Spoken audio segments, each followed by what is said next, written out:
नमस्कार. आजच्या व्हिडिओमध्ये आपण गेल्या काही व्हिडिओजमुळे ज्या बातम्या बनल्या ते एकत्रित करून आपण त्यावर एक चर्चेचा मुद्दा समोर ठेवणार आहोत. नालासोपारा हा छोटा पाकिस्तान बनत चाललाय का? गेल्या काही दिवसांमध्ये देशाचे असं वातावरण सुरू आहे ज्या ठिकाणी नेमकं भारतामध्ये भारतप्रेमी राहतात की पाकिस्तान प्रेमी यावरच आता प्रश्नचिन्ह उपस्थित राहिलेत. हे प्रश्नचिन्ह जे आहेत ते फक्त भारतात नाही, मुंबईत नाही, तर अगदीच आपल्या वसई विरारमध्ये देखील प्रश्नचिन्ह हे उपस्थित राहत आहेत. गेल्या काही दिवसांमध्ये असे काही व्हिडिओ समोर आले ज्याच्यामध्ये स्पष्टपणे दिसून येतं की कशा प्रकारे वसई विरारच्या जनसंख्येमध्ये जी भर झालेली आहे ती भर नेमकी बांगलादेशी आणि नायजेरियन्सचीच नाहीये, तर पाकिस्तानामधून आलेल्या किंवा पाकिस्तानी प्रेमींची देखील किती मोठ्या संख्येने आहे. उद्या जर युद्ध होतं तर हे लोक विसरून जातात की जर एखादा हल्ला झाला तर ह्यांच्या घरावरही तो होऊ शकतो, कारण हल्ला होताना बॉम्ब कोणत्याही प्रकारचा धर्म, जाती आणि कोणत्याही प्रकारचं देशप्रेम बघत नाही. या संपूर्ण घटनेमध्ये काही व्हिडिओज आपल्या समोर आले. पहिल्या व्हिडिओमध्ये आचोळेमध्ये दोन तरुण जे होते त्यांनी पाकिस्तानाच्या झेंड्यावरून वाद घातला, नंतर त्यांच्यावर गुन्हा दाखल झाला, पुढे कारवाई झाली. या गोष्टीचा विरोध भाजपने केला. त्यानंतर पुन्हा एकदा चक्रेश्वर तलावाच्या इथे काही महिलांनी जे आहे ते भारताच्या झेंड्याचं जे आहे ते पायाखाली तुडवण्यासाठी विरोध केला. आणि त्यानंतर आणखी एकदा एका रिक्षा चालकाने एक व्हिडिओ रेकॉर्ड केला ज्याच्यामध्ये पुन्हा एकदा असं दिसून आलं की कशा पाकिस्तानचा झेंडा हा वाचवला जात आहे, रस्त्यावरून काढला जात आहे आणि पाकिस्तानाचा झेंडा हा पायाखाली तुडवण्यापासून सक्त मनाई जी आहे त्या लोकांकडून केली जात आहे. पाकिस्तानाचा झेंडा हा एक प्रतीक होते कशा प्रकारे पाकिस्तानवरचा जो आक्रोश आहे तो भारताने दाखवलेला आहे आणि त्यांचा झेंडा तुडवणं म्हणजे हाच की कशा प्रकारे दहशतवाद आपल्याला मिटवून टाकायचा आहे. या संपूर्ण घटनेनंतर लोकांना हे माहीत असल्यानंतर देखील भारतातली अनेक मुस्लिम बांधव जे होते ते आपल्यासोबत उभे राहिले आणि भारतासोबत एकजूट होऊन दहशतवाद आणि पाकिस्तानला संपवण्यासाठी, युद्धासाठी देखील तयार आहोत असं लोकांचं म्हणणं होतं. परंतु काही पाकिस्तान प्रेमी अजूनही आपल्या आजूबाजूला वावरतात. जनसंख्या, लोकसंख्या वाढत चाललेली आहे. नालासोपारामधून जशा प्रकारे बांगलादेशी आणि नायजेरियन्सना हटवण्याचा प्रयत्न सुरू आहे.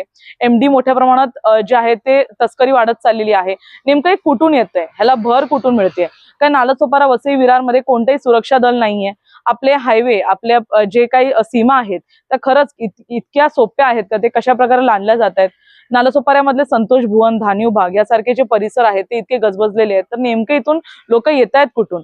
या लोकांची नोंदणी महानगरपालिकेकडे आहे का? असे अनेक प्रश्नचिन्ह आज उपस्थित राहत आहेत. नालासोपारा पूर्वेच्या ओसवाल नगरी या परिसरामध्ये गेल्या अनेक वर्षांपासून पाकिस्तानचे झेंडे बिंदासपणे लावले जात होते. पेहलगाम मध्ये जो काही दुर्दैवी दहशतवादी हल्ला झाला त्यानंतर हे झेंडे काढण्यात आले. परंतु आपल्या नालासोपाऱ्याच्या आतमध्ये किती पाकिस्तानी प्रेमी राहत आहेत याचा विचार कधी प्रशासनाने केलाय का?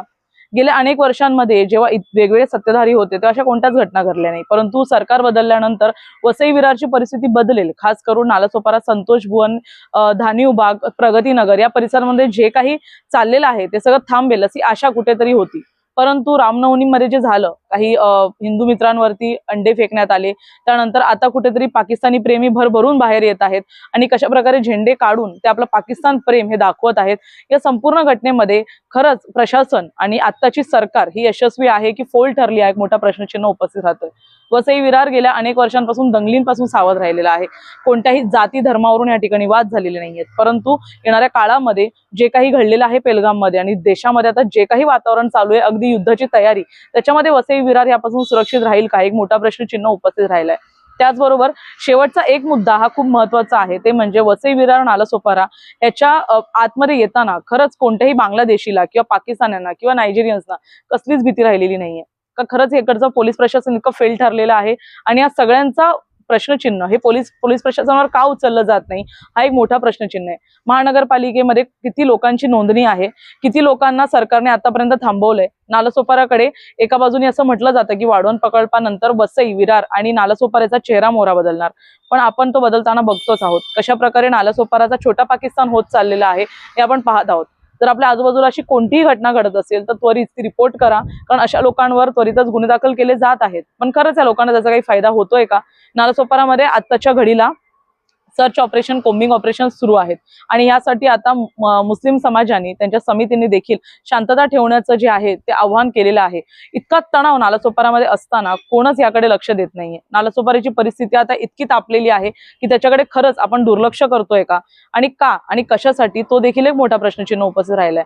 रातोरात जर अशी कोणतीही तवाण्याची परिस्थिती निर्माण होते तर आपले आमदार आणि आपले खासदार जे आता निवडून आलेले आहेत आणि परिस्थिती सुधारण्याचा प्रयत्न करतायत, इन्फ्रास्ट्रक्चर आणतायत, मोठे मोठे रिडेव्हलपमेंट प्रोजेक्ट आणतायत, त्यांच्यामध्ये खरंच जे बेसिक प्रॉब्लेम्स आहेत त्यांना सॉल्व्ह करण्याची त्यांच्याकडे तयारी आहे का, हा देखील एक मोठा प्रश्न उपस्थित राहतोय.